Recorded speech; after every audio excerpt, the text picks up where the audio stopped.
Hi, this is Phil, and I'm here to tell you all about the Capes and Lunatics Patreon. Get early access to all of our interviews, including the monthly Chichester chats with writer and comic book legend D.G. Chichester, new episodes of classic Capes and Lunatics shows, including The Quantum Zone, This, That, or the Third, and many, many more specials, all completely uncensored. Access starts for $3 a month, full video when you pledge $5 a month. Check out the link in our show notes or go to patreon.com/capesandlunatics. Hope to see you there. This is Ron Mars. You are listening to the Capes and Lunatics podcast. In brightest day, in blackest nights, no evil shall escape my sight, but those who worship evil's might. Beware my power. Green Lantern's light. Hello and welcome back to Sector 2814, the Green Lantern podcast. Green Lanterns, that's right. I am Phil. Joining me, as always, Master of the Green Lantern Corps, it is. I am Will. Hey, everyone.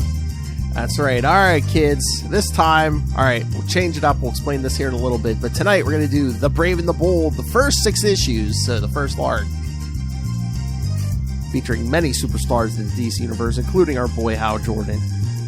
Hal Jordan, Supergirl, Lobo, Blue Beetle, the star of a current movie, Legion of Superheroes. I mean, I knew, I read this, like, oh, Will's going to like this. And of course, the one, the only, the favorite of a certain Australian. Batman, my favorite character. So, yes, kids, we decided, because there was more Hal Jordan than I originally saw on the list for Brave and the Bold, so we figured we'll do the first arc this week. Next week we'll do, there's two issue arcs and like a one and done, so we'll do those Brave and Bolds next week with Hal Jordan, and then in 2 weeks we're gonna do a 3-issue, I think is it 3 issues, a 3-issue arc from Legends of the DC Universe featuring Hal Jordan and Oliver Queen. That way everything will line up, so right week 1 of 2024 we'll start Blackest Night. So wow, Happy New Year. Here's some zombies. Happy New Year. It's time to die. Happy New Year. Here's your zombie apocalypse. That's right. Super-powered zombie apocalypse. Mm-hmm. Cosmic. All right. So, again, we were recording this Tuesday the 12th, so I will get Green Lantern number 3 tomorrow. All right. But I was going to bring something up to you. Like, you saw that article I sent you? I mean, it's the information's been floating out there where basically, Hal's ring's going to be he's going to be able to form different constructs that aren't green, but it's not going to have all the fancy, it's not going to have a universal translator. He's not going to be able to fly into space, so. No AI. No AI, yes. So, is this reminding you of anything? Or we're like rebooting back to like a very basic form? I mean, is this like day one Kal Rayner? I think we're taking the Earth focus, more superheroic focus, like they had with Kyle. Yes. And transplanting it to Hal, and they're doing it by way of monkeying with the ring, right? Yeah. So it's, but we're not, I mean, I think part of the, and this is just me talking as a Hal Jordan fan, so, if I say something stupid, call me on it. I think one of the real appeals of Kyle, especially during that block of time, was that he was still learning the ropes and proving himself. Very much still an everyman. Kyle has long since moved past being that everyman. He is the torchbearer, Ion, the White Lantern. I mean, he's kind of moved beyond all of that stuff. I don't think we're getting that with Hal. Hal is still kind of the consummate professional, as he's always been. It's just I think Jeremy Adams is wanting to throw him back into. Is it more like a classic feel? Like, let's say, maybe back like first couple issues of Hal Jordan. Is it going for a very Silver Age vibe where he's like on Earth and fighting supervillains more? It seems kind of like that. I mean, in one of the previews I saw, he even makes the comment or the thought he has. He's like, oh yeah, I can make different color constructs like my original ring, Albin Sur's ring. Which is interesting. And I'm curious because Jeremy Adams doesn't do things just willy-nilly. Yes.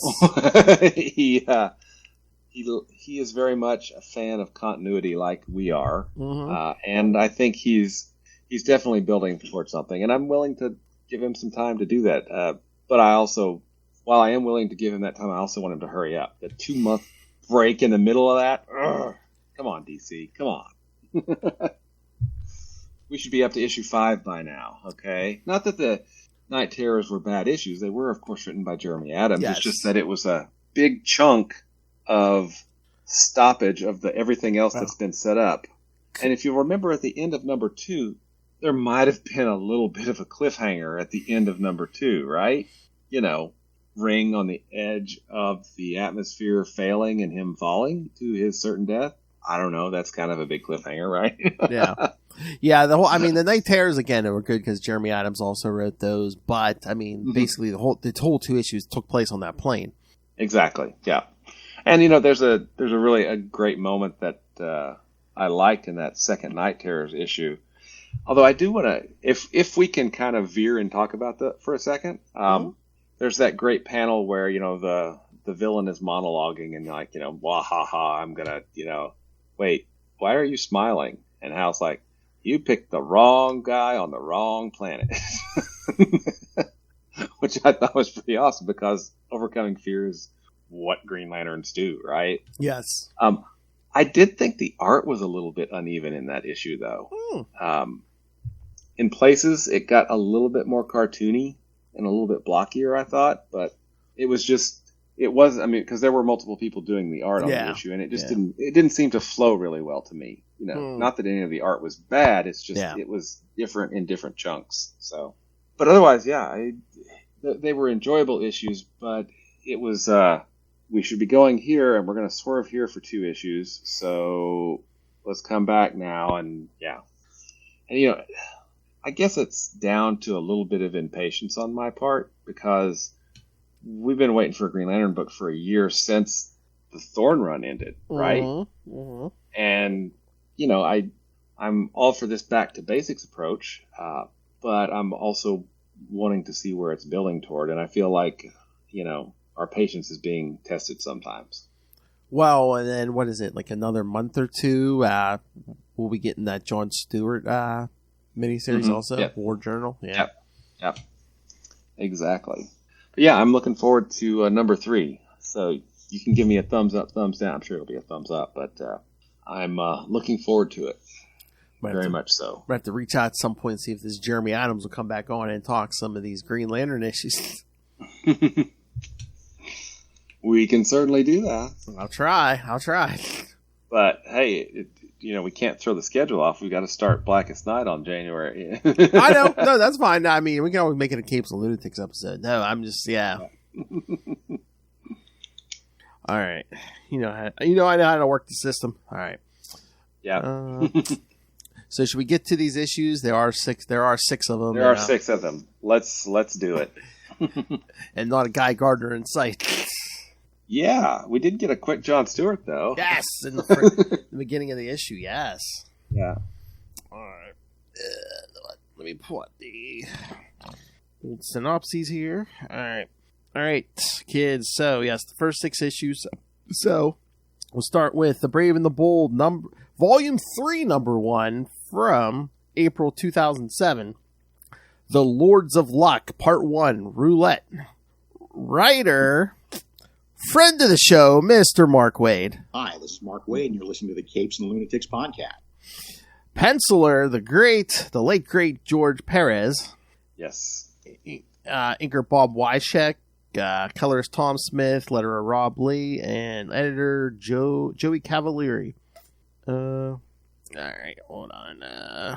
All right, we got Green Lantern is flying through outer space back home when he finds a dead man with a bullet hole in his chest floating before him 145 miles above Earth.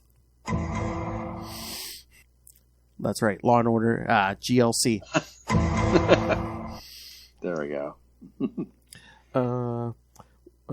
Hal Jordan transmits a signal to Batman, my favorite character, at the Batcave to ask help. Oddly enough, there's a similar man lying dead on the floor of the Batcave.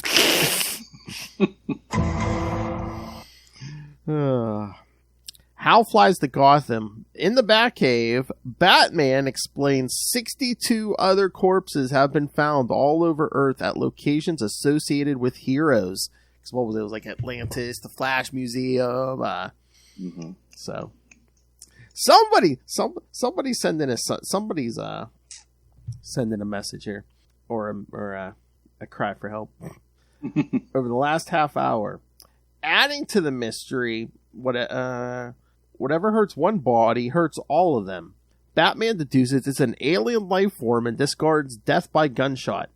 Green Lantern finds a weird radiation trace emanating from the wounds and agrees. They don't know who the murderer is, but Batman finds a playing card in the victim's pocket wearing a logo of a casino gift shop. A casino Batman knows. Before they can follow that lead, a large yellow energy monster breaks into the cave and attacks them. Hal hits the energy monster until it starts dissipating and confirms it gives off the same energy signature as the one from the murder weapon. Unbeknownst to both heroes, their battle has been watched by two beings that bet on the outcome. The loser complains about the Horospecs not accounting for the Green Lantern ring not being vulnerable to yellow anymore, and his partner states it'll soon learn.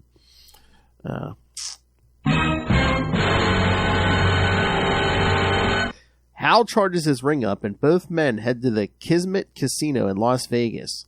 When they arrive, they find out Kismet has come under new ownership, and the owner is unusually reclusive, been shut inside her suite for days. They also learn security guards found a man murdered right outside Kismet's front door about an hour ago. Well,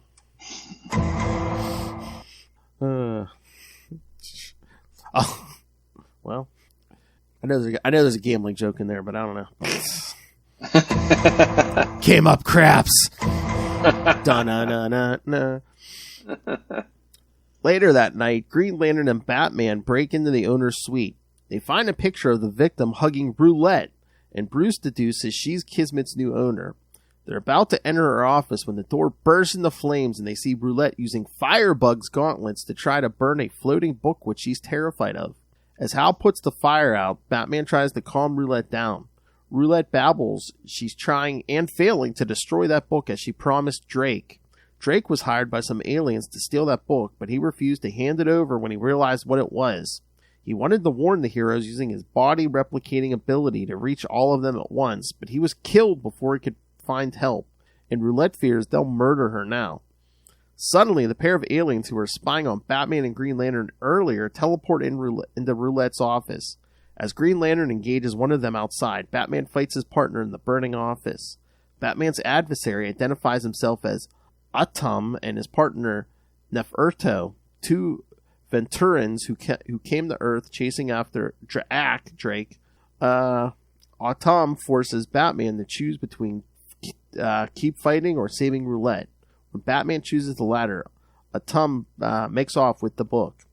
Outside, Hal's ring is overpowering Neferto's adaptive weapon, Horospecs, when Batman tells him to chase after Atom. Unfortunately, Atom is already out of sight.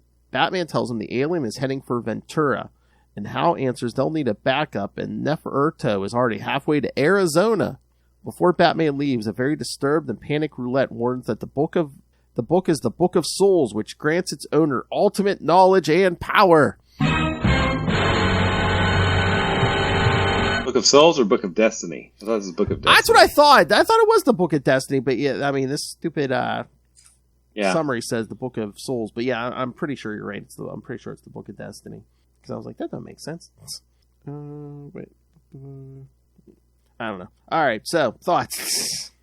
I think it's a good issue. I mean, it's by Mark Waid and George Perez. I mean, heck come yeah. on. Yeah, I wasn't reading this book regularly when it came out. I don't know why, because I'm like, Mark Waid, this is like George Perez. This is written for me. Exactly, and it was a really good first issue. Lots going on. Yeah, as the story is getting set up. But yeah, I thought it was a really good. I mean, and the colors. I mean, everything popped. This is just a really great book. Like you said, we got John Stewart real quick on page 1. Mm-hmm. And we get Hal acting like a detective, Batman being Batman, and I do have a little bit of problem with something that happens in like issue 5 Okay. with Batman and Brainiac. Oh, okay. Because Brainiac is Brainiac, and Yeah. Well, so what? Batman had prep time. That's right. But yeah, no, the whole battle in the Batcave was pretty cool. I mean, Hal using the giant dinosaur to try to fight the thing, and the giant penny. Yes. He said Dick Grayson said that that penny would be useful someday, and it was. And then the thing picks up the Batmobile, and Batman activates it. Goes, batteries the power, turbines the speed. Nice little call out, and then we get several instances of look up in the air, it's a bird, it's a plane, throughout this entire 6 issues, which I thought was kind of, and he does them in different ways each time, which I thought was cool. I just love the casino scene because like Bruce Wayne's there in like probably like $1,000 suit, and Hal's still wearing that jacket. Yeah, because this guy works here and he has like a $700 shirt. He just works here, Exactly. They're not even gonna let him in until Bruce Wayne's like, yeah, no, he's with me. Yeah. I love when they're sitting there at the table and he's whispering to Bruce. He goes, you're doing that whole millionaire playboy act, which is always disconcerting, by the way. I think you revel in my discomfort. Yeah, that was good. But yeah, no, this one, yeah, like you said, the art is great in this. Of course, George Perez pencils and the colors, everything. Yeah. And there's a scene where Hal just pushes his luck, basically, recklessly, according to Bruce Wayne. No. But that's the way it is, right? Oh yeah, because he's playing blackjack. He's telling him not to hit it every time. Hal's just like, hit me. He's getting like 17, 21, 19. Yeah. Well, of course. So yeah, I mean, again, this sets up our adventure because how basically takes off for space, and then Batman's gonna take care of some the Earth stuff for a while. Yep.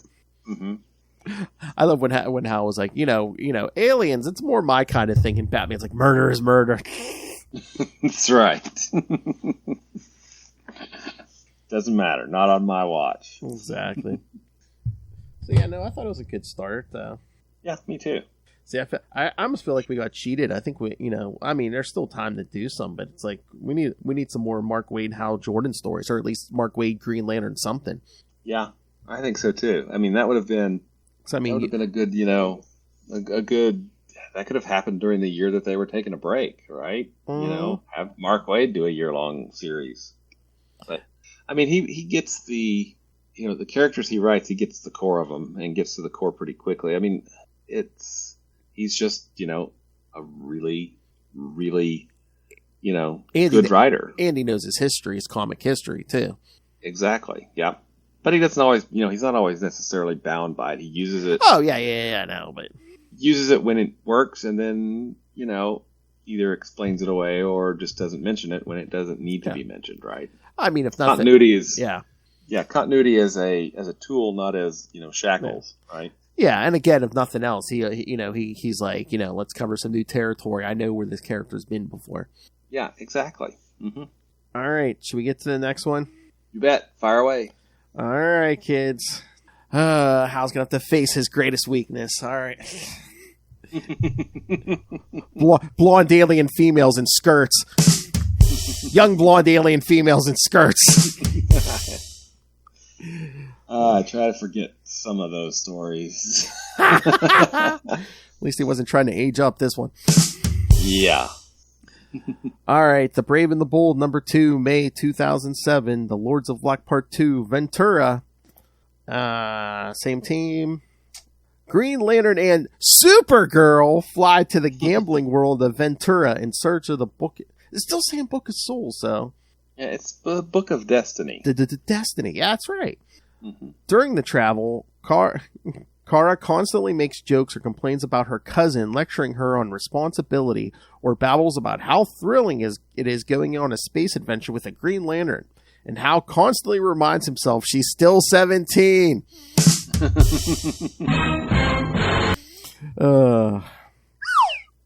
Always constantly reminding himself she's 17, and remember who her cousin is. Yeah, Superman. I mean, again, Superman would just sit you down and have a talk. I mean, at least it's not like Batman's cousin or something. Yeah, exactly. Oh my God, I was just thinking about that too when I was reading it, because it's like, yeah, they have a Helena Wayne from the future in the Justice Society book right now. I'm like, can you imagine trying to date her? Because she already told Bruce Wayne. She's like, yeah, I'm your daughter from the future. So, oh. Sir, I was a complete gentleman on our date. I know I had 5 spy satellites watching you the whole time. Exactly. And you should have tipped more. Oh. Yeah, that's right. That hand better not leave that shoulder. Upon arriving, Supergirl leaves Green Lantern's side momentarily to save a man who has been thrown off a window, and quickly learns Venturans are obsessed with betting and gambling. Kara is being harassed by crazy gamblers when Hal, disguised as a local, takes her aside and explains Venturan laws are very strict. They don't like chrononauts, precogs, or Green Lanterns. As Kara takes him flying, Hal adds their perp will be using the book to stay several steps ahead of the authorities. Kara points out then Autumn will know they're coming and have prepared ahead. But Hal replies they can't just assume they've already lost and give up. On Earth, a plane is arriving at El Paso. The pilot ignores what item he's been hired by Wayne Tech to fly from Las Vegas, and he doesn't notice Batman slipping out of the plane and gliding downwards. Neferto, though, has spotted Batman and is about to shoot him down when he's tackled by Blue Beetle. Batman is surprised to see him, and Blue Beetle explains his armor detected alien technology nearby and dragged him out of his home to look for it. Unfortunately, for when Blue Beetle leads Batman back to the downed gunman, Neferto is already gone. Back on Ventura, Supergirl is flying Green Lantern to a gladiatorial arena. Their flight is monitored by Autumn via the Book of Destiny. Autumn thinks no one can stop him from becoming very rich until he realizes the book rewrites itself.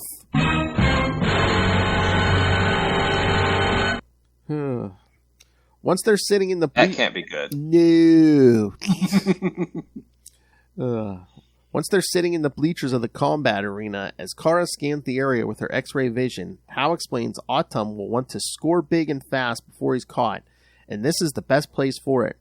Hal also has the feeling Kara is hitting on him and tries to put a stop to her advances, arguing even if she wasn't a child, the answer would be no.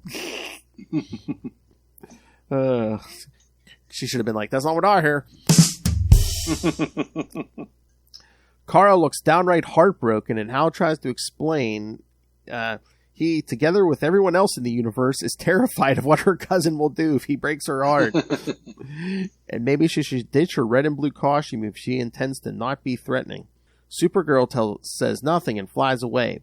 Green Lantern curses himself for his tactlessness and is wondering how he'll go about smoking Autumn out, when a new combatant enters the arena to challenge the huge dinosaur-like brothers Grog. Kara, looking like a pigtailed, pink-dressed little child. She winks at Hal's direction, and he realizes his looking like a child and rethinking the red and blue costume earlier words had given her an idea. As Kara easily pummels the brothers Grog to the ground, Hal fetches a data slat showing the wager data for that match. Supergirl is counting on the fact that whoever has the Book of Destiny is probably the only gambler on Ventura who would actually bet on her to win. Hal quickly spots and barges into Autumn's skybox, but the criminal has already run away. Right then, a patrol of cops and hounds of chaos burst into the place and attack Hal, believing him to be the cheating gambler. Supergirl flies in and shields Green Lantern as covering her partner. Kara finds Autumn thanks to her supervision, and Hal leaves to hunt him down. Autumn tries to escape, but he's bludgeoned from behind by the man whom Kara rescued when she first arrived on the planet. The man, who was overhearing both heroes, makes off with the book. Hal catches him, but the man declares the Ronian resistance finally have the means to destroy Thanagar. He's being Zeta beamed out of the planet, taking Hal with him. So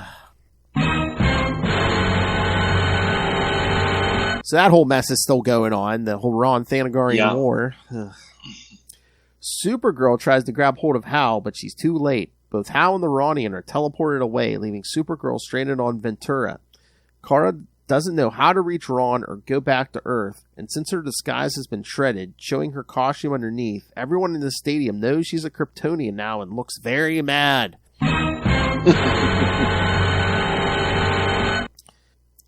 Alright, thoughts? It was interesting. I prefer not to think about the issues with Arisia, so, whatever. I know.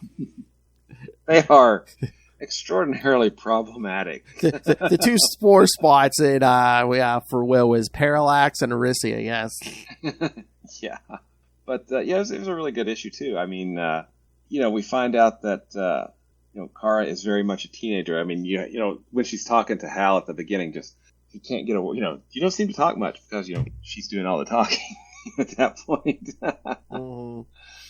But, it's cool that, she goes in there and she's a freaking Kryptonian, so she wipes the floor with whatever is out there without even breaking, without even really paying attention. Which I thought was, but, this was a good issue. I like Hal saying, look, they don't like lots of things here, and one of those things is me, Mm-hmm. There was a good thing, it says, oh, hey, I see a Green Lantern. 2-1, he's from Sector 2814, which was, I thought was kind of funny, right? I know. Because they're always betting on everything there. So, anytime we get crowd stuff, they're betting on, what's going on, which this was kind of fun. And if I remember correctly, and I could be wrong, so don't necessarily quote me on this, I think the Luck Lords were originally Legion of Superhero villains. Oh. Wonder if they were the inspiration or something, yeah. Like, is this supposed to be like their modern, something modern day here leads to, yeah. Maybe. I mean, but yeah, I thought this was a good issue. Oh, yeah. And I applaud Mark Waid's restraint where it's like, new series, you want to cut, he used Supergirl. I mean, issue 2, he could have come out guns and blazing and say Green Lantern and Superman, but no. Yep. We got Supergirl. Yeah. I mean, we already have Batman, but it's like, hey, you could have won Superman, but no, pick Supergirl. Yeah. But yeah, I mean, this is basically Planet Vegas because, like you were saying, they were betting on everything easy from Sector 2814. Yeah. That's like anymore, like the Super Bowl. Like you go to Vegas, they bet on everything. It's like the coin toss at the beginning of the game. All how long is whoever's singing the national anthem? How long are they going to go? Wow. Yeah, that's what I hear. They bet on everything. Everything, especially when it's you like can bet Super on Bowl. everything. Yeah, right? I guess. But yeah, the Luck Lords were primarily Legion villains, so it's kind of cool that they brought them into modern continuity. And then, of course, we get... Well, we'll talk about that when we get there. I was going to say, Mark Waid must be a fan because, the Legion was going to show up here, so... Yeah. All right. Issue 3? You bet. All right. The Brave and the Bold, number 3, June 2007. The Lords of Luck, part 3. The Lord of Time. Same team.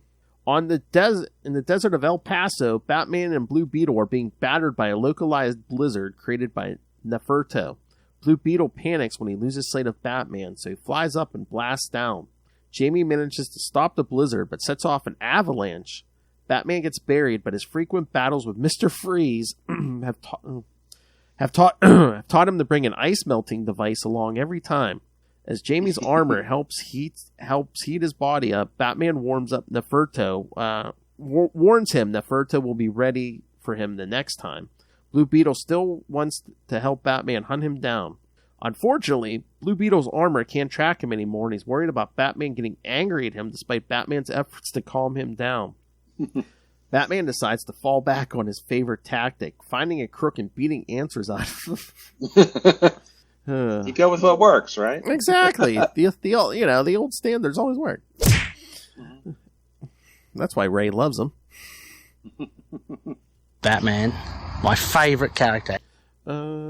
As Jamie sees Bruce interrogating a crook, he figures out Neferto's weapons localization. On Ventura, Supergirl is trying to find a way to get to Ron, but nobody wants to help her out. When she states she can pay in coal squeezed into diamonds, an alien offers to introduce her to a guide, but she'll have to rescue him first. Because he's in front of a firing squad. Elsewhere on the planet, Lobo is facing a firing squad. Before he gets shot, Supergirl, who dressed like a biker chick now in order to blend in with the crowd, swoops in and takes him away. Supergirl explains her trouble, but Lobo refuses to be her star guide until he sees Cash.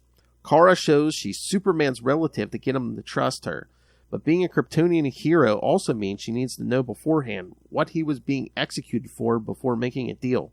Lobo says it was an unpaid parking ticket for his bike, which he parked on the governor. Yeah. I know, she's like, just a parking ticket? He's like, well, I parked it on the governor. Supergirl says out loud she couldn't justify hiring him if there wasn't so much at stake. Back at El Paso, Batman and Blue Beetle have snuck into the mansion of La Dama, the local crime lady whose specialty is to collect magical weapons and artifacts. Any criminal Neferto encountered would have steered him straight to her. Inside the mansion, Neferto's offering his Harispex in exchange for teleportational technology. All of a sudden, the whole place goes haywire. The Dama's soldiers turn up to take her to a safe room, but a dimensional portal opens up and blocks their way. Epoch, no, not that one, steps out of it to claim the Harispex and has brought the Fatal Five along. Who are also, what, Phil? Legion of Superhero Villains. That's right. We seem to be, all roads point to the Legion, perhaps. Mm-hmm. A battle begins and La Dama's side is losing. Batman and Blue Beetle interfere and La Dama and Neferto take advantage of their meddling to escape down a passageway. Batman runs down the stairs and wants Blue Beetle to follow him. But Jamie believes he can cover Batman. Then he turns around and comes face to face with the Emerald Eye. Ah, the Emerald Empress. That's pretty cool. La Dama and Neferto are trying to escape, but Epoch teleports in front of them and takes Neferto down.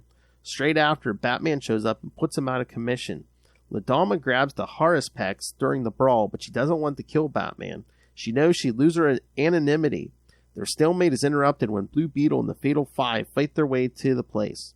The Fatal Five are getting tired of pointless fighting and want Epoch to take them back home. Unfortunately, Epoch's fainted and his suit's failsafe transports him back to his native era, leaving the villainous team stranded. Both Tharok and Batman realize at the same time Epoch wants the Harispex, so he'll return for it. Tharok charges La Dama to take it away from her, but La Dama fires the Harispex right when Batman lunges at Tharok. A shockwave rocks the place. Blue Beetle can barely stand him. Batman appears to have merged with Tharok's mechanical half somehow. Did not see that coming. No. So not only is he Batman Ray, he's also Terminator. Batman, my favorite character. The Bat Terminator. Exactly. All right. So thoughts, Will? Another good issue. I mean, we're zooming along. Mm-hmm. I'm not very familiar with Blue Beetle.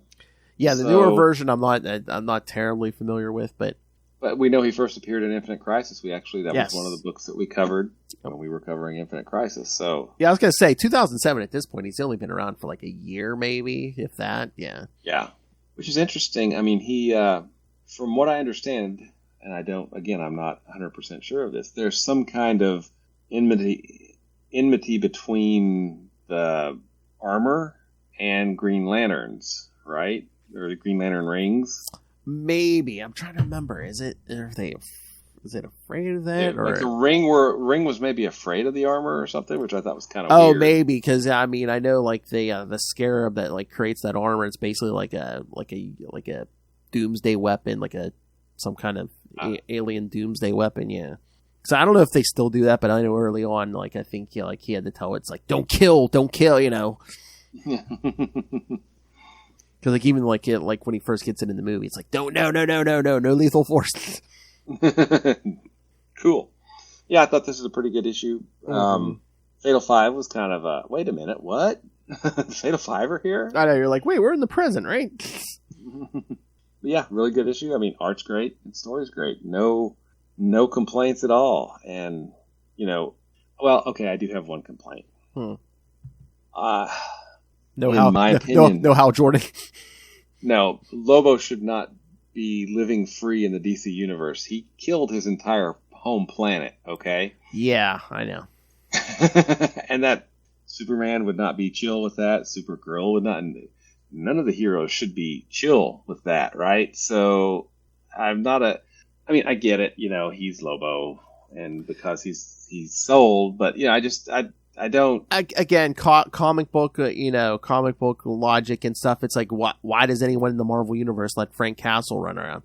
Exactly. Yeah. A mass murderer. So I get it. And, hey, he sells, so we got to put him in the book. So I understand that. It's just Superman would not let that stand.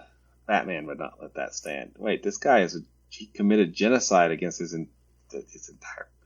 planet is dead because of, so.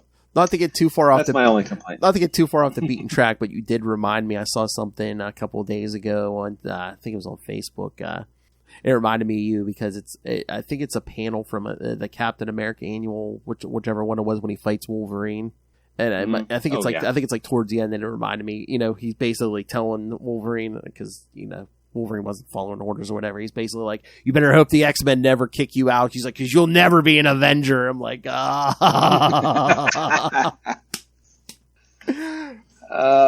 You have a drop for that, don't you? Yeah. Yes. Spend this. That's the one. Yeah.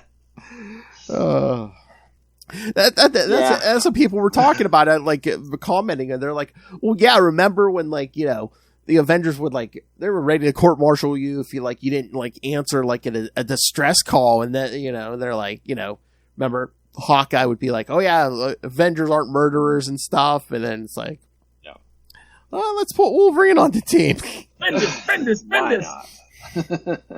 Why not?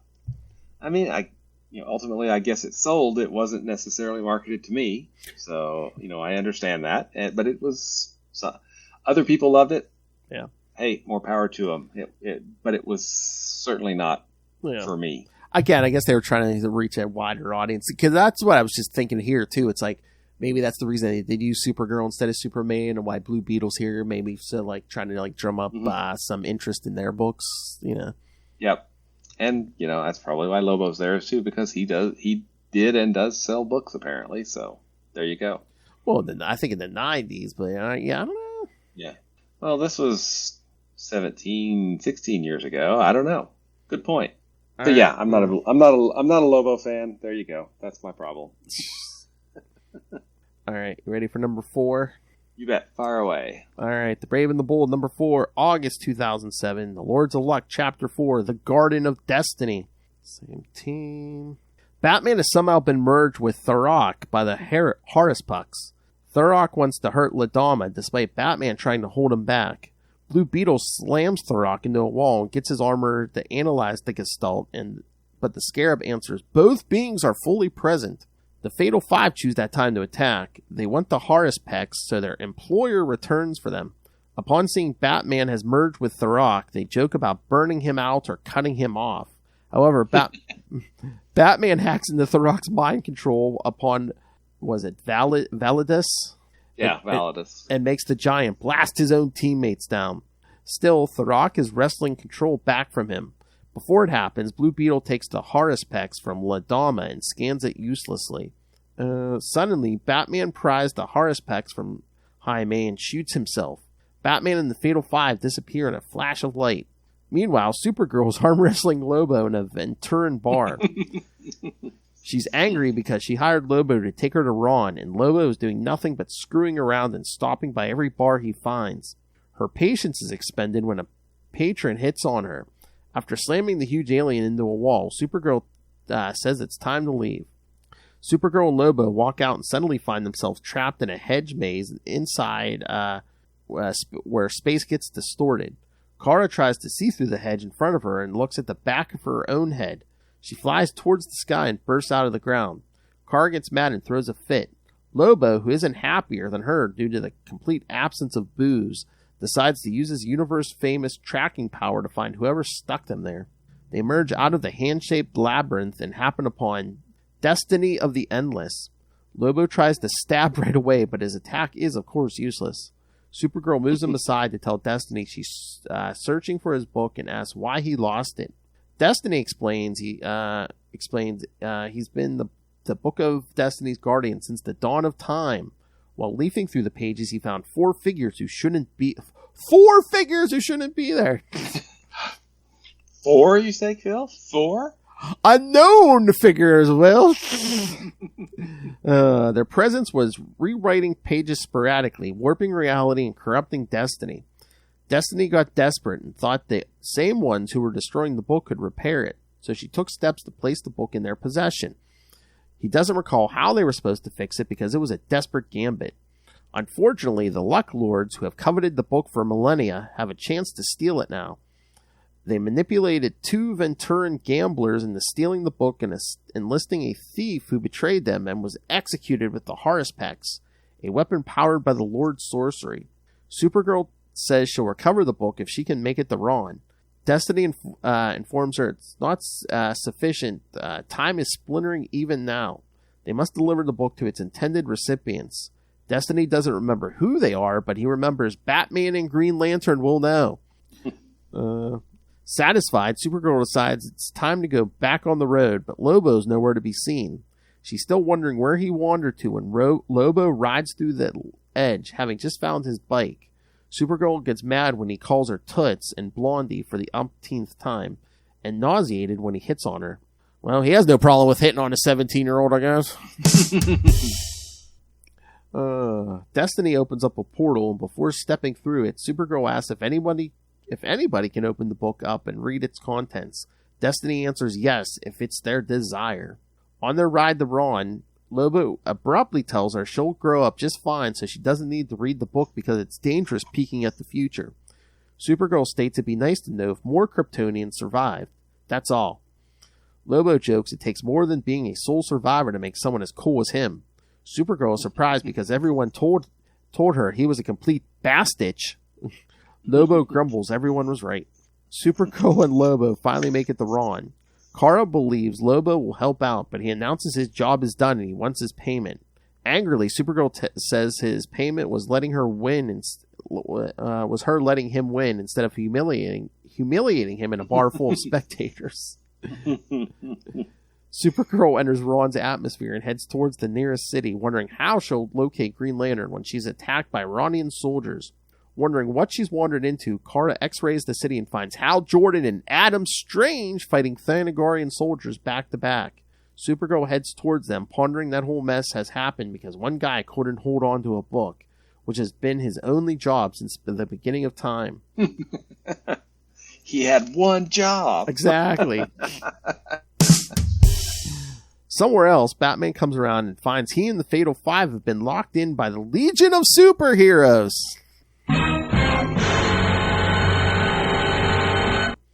All right, William, thoughts? I thought this was a good issue. You know, having Destiny of the Endless show up, it's kind of a big deal, right? Uh-huh. Mm-hmm.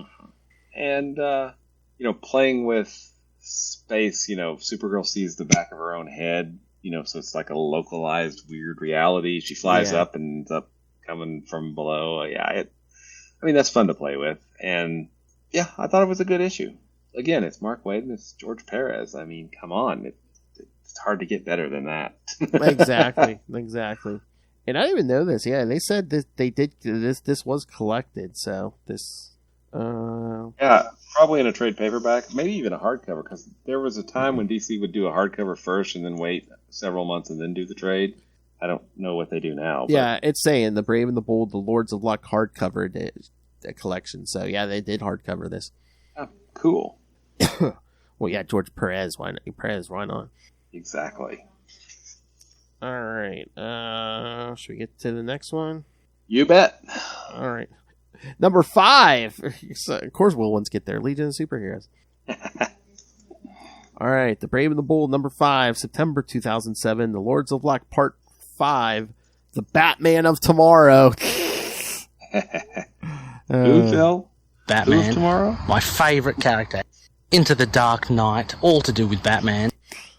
You know I'm going to have to hit that button somehow, some way tomorrow night, right? Oh, yeah, absolutely. What's better than hitting that button? Hitting that button while he's sitting right there on screen. Batman. My favorite character. Check out Wondercast, episode 4, kids.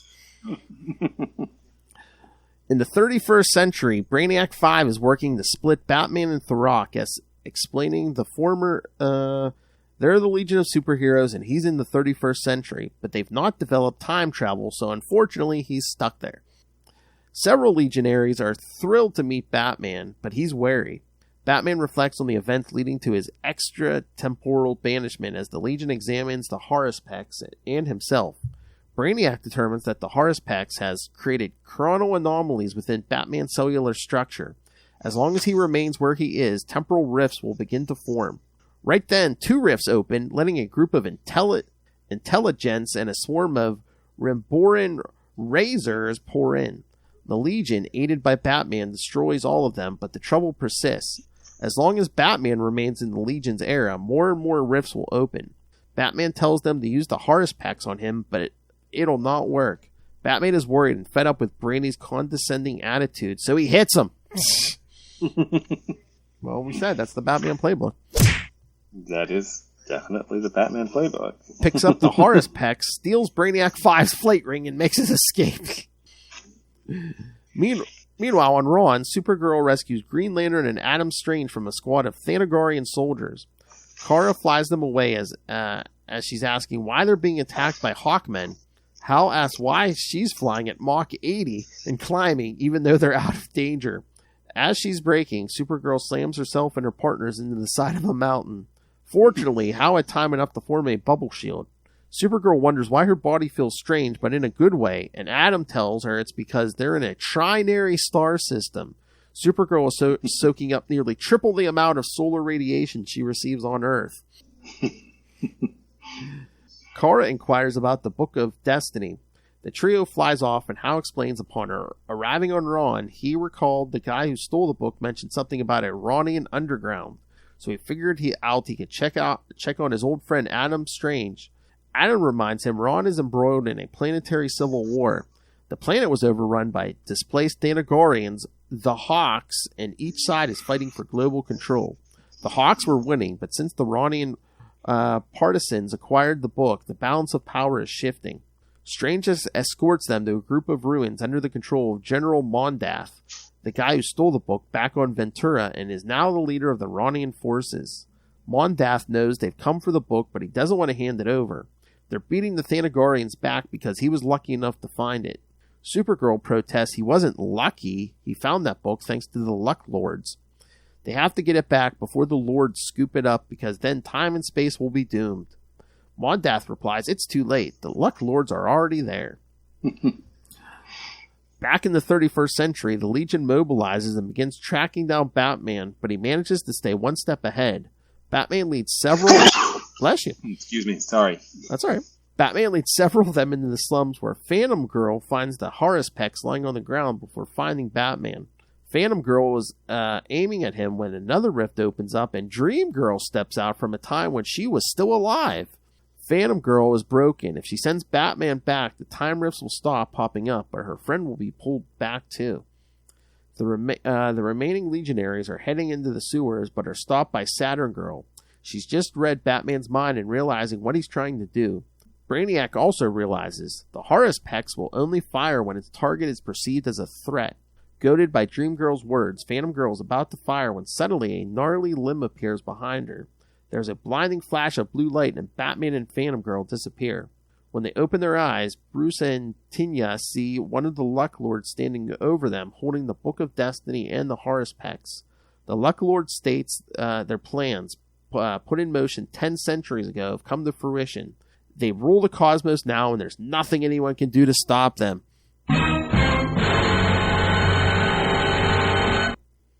All right, William, I know you got a problem with this issue. Let her rip. You know, it's Batman. I get that. But this is Brainiac we're talking about, okay? I don't think Batman could figure things out faster than Brainiac. That's really my only take on this. Now, I understand why Batman had to figure it out first. It's just annoying, right? But I mean, and this is the pre-boot Legion, right? Yes. The pre-reboot Legion. Yeah. This is not the reboot Legion or the 3-boot Legion, which we talked.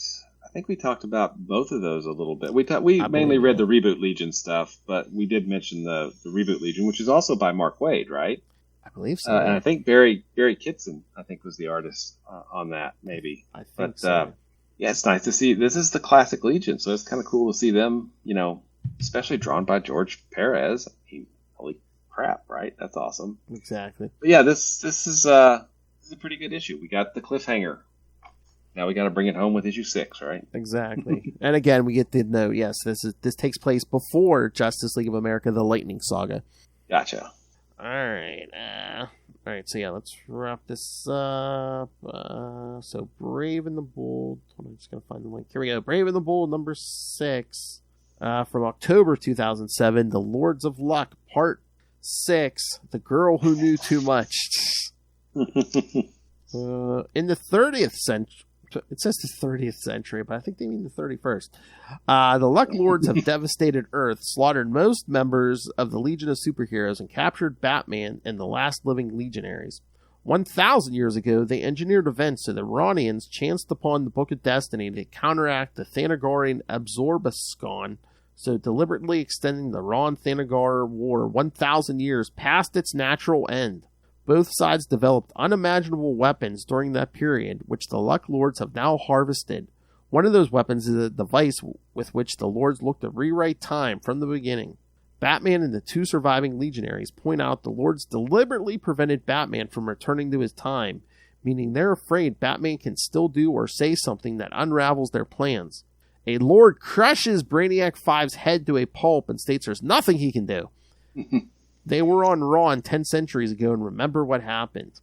21st century, on Ron, Green Lantern and Adam Strange hold back the Ronian resistance as Supergirl chases after Mondath to retrieve the book. Mondath uses the book to stay ahead of her. Supergirl lunges at them, but she can't handle her overloaded powers, so she smashes through the building and crashes outside. Backed by Green Lantern, Adam Strange tries to reason with Mondath, but Mondath is too arrogant and jealous of Adam to listen to reason and orders his troops to fire. Hal and Adam vanish, and Mondath believes they're dead because he hasn't read the next page yet. Right before the beams strike both heroes, Supergirl grabbed them and dashed out of there, considering the situation called for a retreat in order to rethink their strategy. Kara discloses what Destiny told her about the Book of Destiny. The men who were invisible to the book and whose identities Batman and Green Lantern would know. Green Lantern still believes Batman is somewhere on Earth. Adam's Zeta Beam can't teleport him in, but they need Supergirl to read the book to find out Batman's exact location. Hal is worried about Kara and doesn't like the idea, but Kara asks him to not protect her. She's the only one who can read the book from far away at super speed, and the time-space continuum depends on it. Supergirl spots and browses the book at super speed, looking for the present day as struggling to not get overwhelmed or go crazy. Upon discovering Batman vanished into the future, she gets forced to keep reading until she finds him in the year 3007.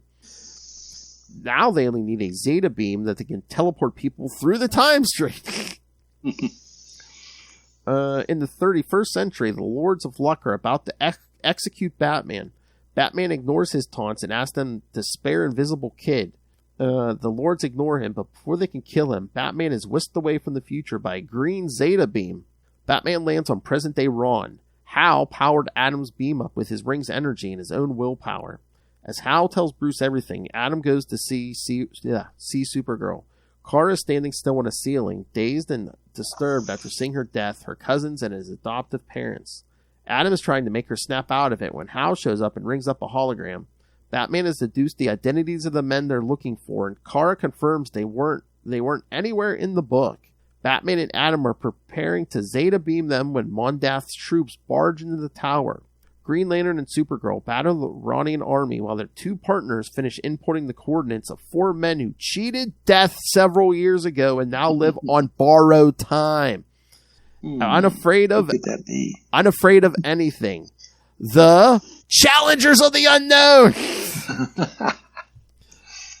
Batman promises to fill in the rest later, but now he needs them to grab the General's Guidebook. The Challengers fight Mondath's troops, and Supergirl smilingly notes none of that was written on the book. They've changed destiny. All of a sudden, a massive robotic fist belonging to a robot piloted by Mondath and 1 soldier surges from the earth and drives a huge green kryptonite talon through Kara's midsection. Green Lantern hoists Supergirl and streaks into space. Meanwhile, the Challengers successfully take Mondath's robot down.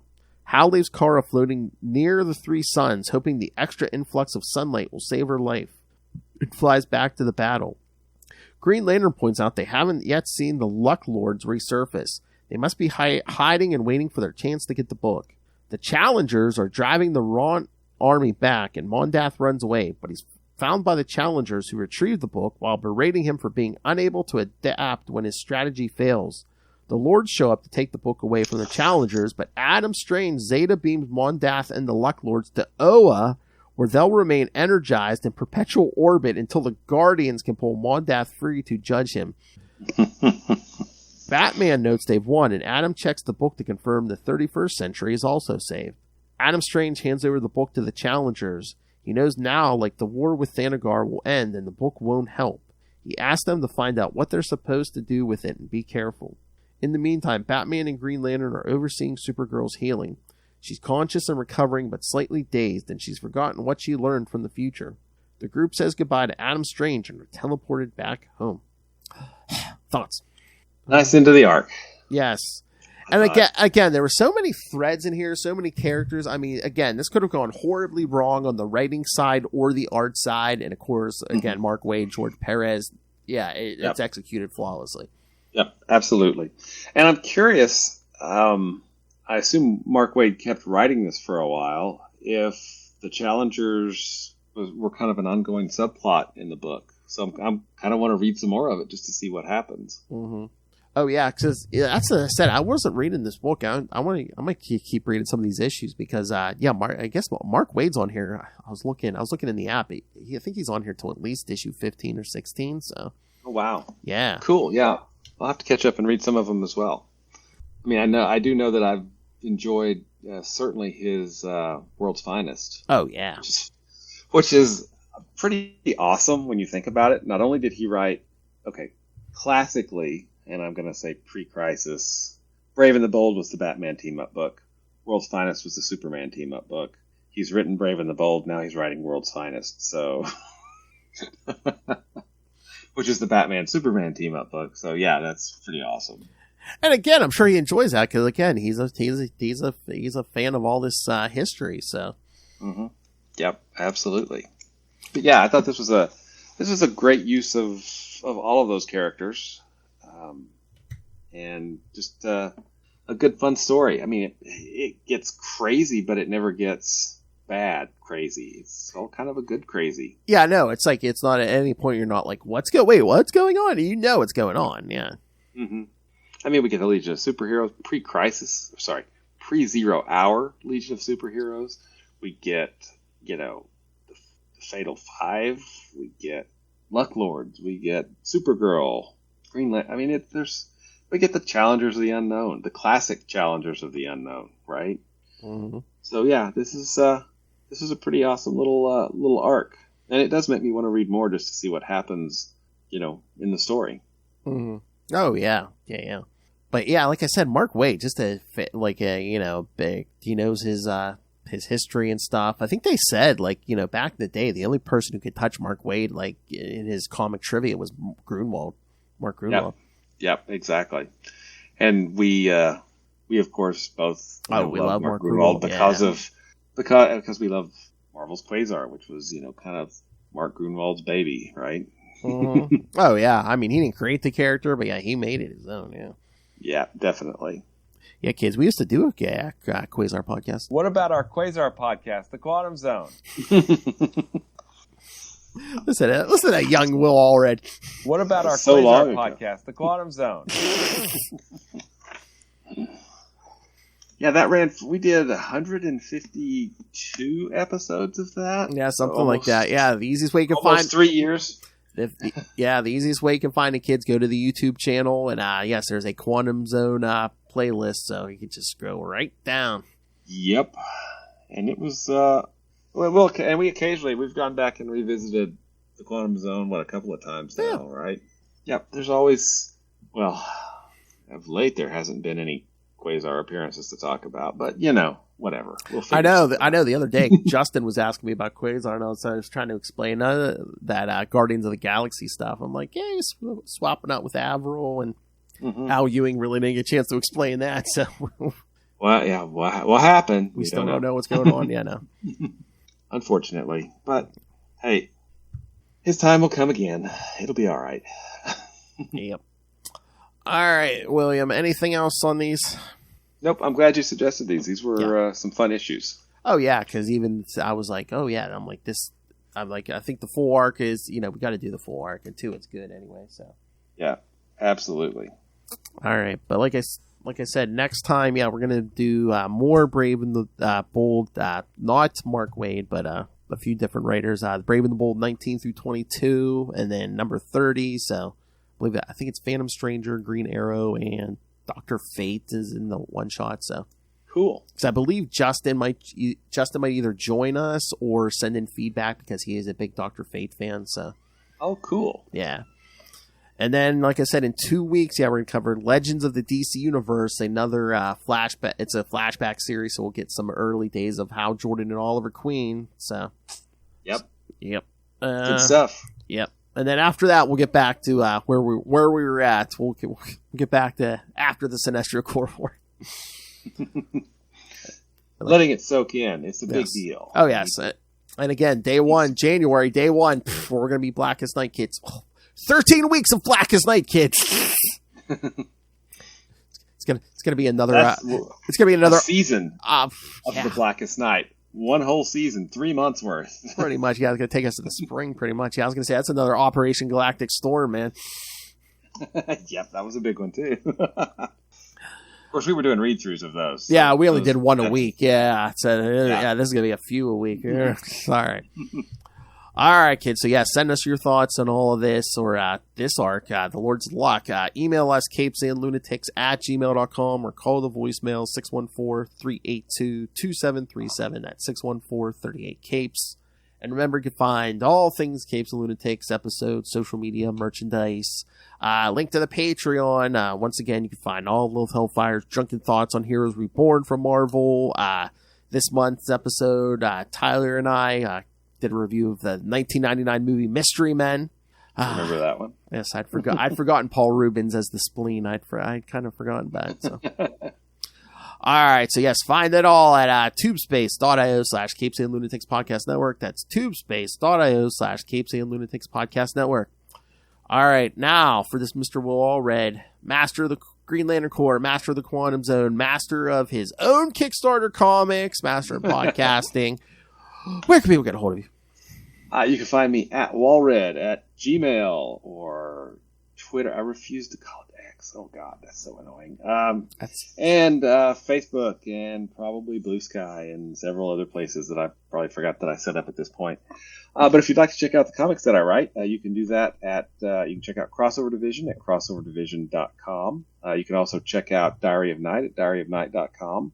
And obviously, Phil and I are huge fans of Mark Gruenwald and Marvel's Quasar. If you'd like to find out more about Quasar, then you can do that at the Quantum Zone, quantumzone.org.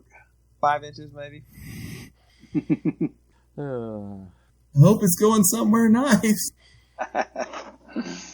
Seems like I'm getting a package every other day. Oh my God, Justin and I were talking the other day. I'm like, oh man, I should try to get us like an interview with Tom DeFalco. I'll be like, do you want to answer for this, sir? They aren't even attempting to enter our offices. Yes, he wrote that, and we read it out loud. You read that out loud. They aren't even attempting to enter our offices. Issue of Fantastic Four with the amazing...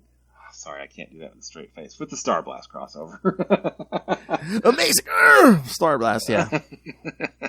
I, of course, love Hal Jordan. I do. All right, kids. Thank you for joining us for this team up. Get you some more next week. Brave and the Bold, 19 through 22, and number 30.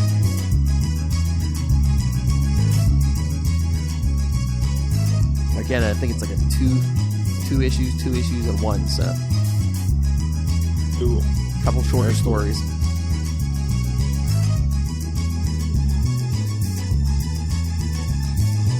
And by this time, next episode, I should have my review of Green Lantern number 3.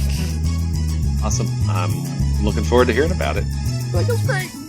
All right, kids, come back next time. And remember, gambling is an addiction. And so is trying to destroy time and space. Good night.